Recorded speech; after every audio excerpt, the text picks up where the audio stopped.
Bonjour et bienvenue dans cette nouvelle édition de Sur le Net, l'émission qui rend l'actualité internationale toujours plus nette. Au sommaire aujourd'hui, au Venezuela, opposants et partisans du pouvoir s'affrontent par hashtag interposé. Une Australienne pose nue sur Facebook pour illustrer les ravages du cancer. Et des jeunes Américains pratiquent le bowling humain géant.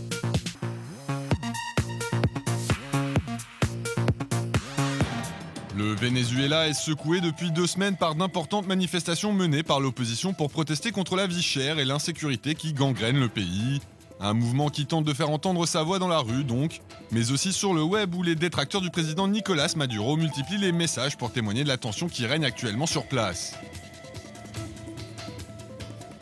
Les opposants au gouvernement ont ainsi notamment recours au hashtag SOS Venezuela et Pray for Venezuela sur les réseaux sociaux pour dénoncer les violences commises à leur encontre par les autorités pendant les manifestations et appeler la communauté internationale à leur venir en aide. Des internautes qui diffusent pour cela de nombreux clichés illustrant selon eux l'usage excessif de la force par les policiers pour mettre un terme à la contestation. Des critiques rejetées en bloc par les partisans du gouvernement qui estiment que les membres de l'opposition sont les seuls responsables des violences qui ont fait au moins 3 morts parmi les manifestants. Des défenseurs de Nicolás Maduro qui utilisent eux le hashtag Venezuela Unida contra el Fascismo, le Venezuela uni contre le fascisme en français, pour accuser les protestataires d'être à la solde de puissances étrangères souhaitant déstabiliser le pays. Des opposants au pouvoir qui, d'après les pro-Maduro, bénéficieraient de l'aide des médias internationaux et qui n'hésiteraient pas à diffuser de fausses informations sur Internet pour rallier les internautes du monde entier à leur cause.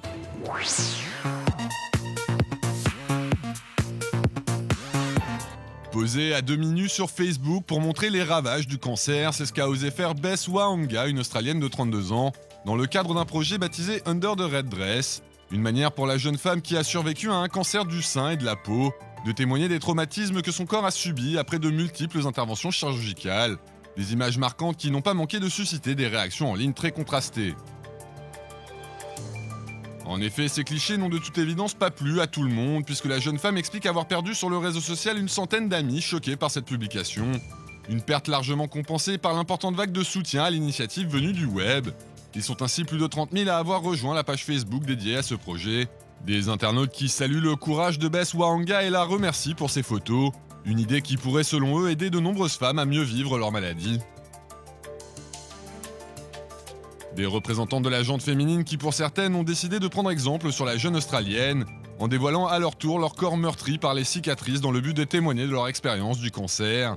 Et face au succès rencontré par leur projet, Bess Wahanga ainsi que l'auteur des clichés Nadia Mazo cherchent désormais d'autres personnes à photographier afin de poursuivre leur travail de sensibilisation à la maladie.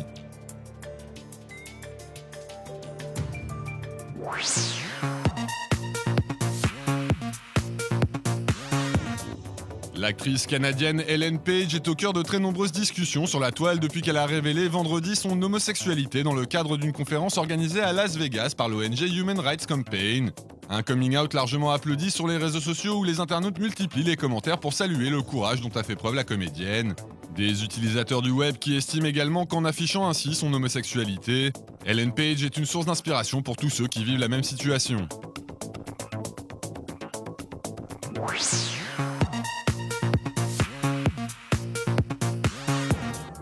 Alors que la Grande-Bretagne fait actuellement face à d'importantes inondations, cette carte montrant les îles britanniques en partie englouties par la mer en 2100 fait frémir les internautes du pays.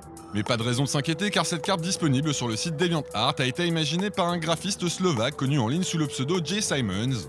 Un scénario dans lequel le niveau de la mer augmenterait de 100 mètres par rapport à aujourd'hui et qui n'a absolument aucun fondement scientifique.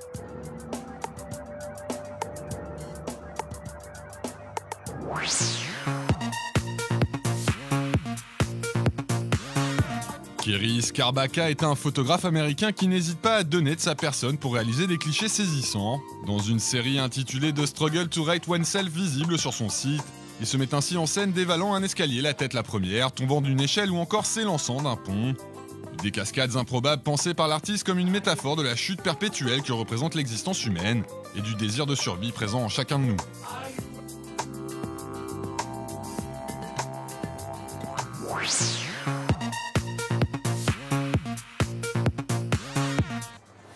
Organiser un bowling humain géant dans une station de ski californienne, c'est la dernière idée en date qu'a eu le réalisateur bien connu des internautes Devin Graham, alias Devin Supertramp, et qu'il propose de découvrir dans cette vidéo.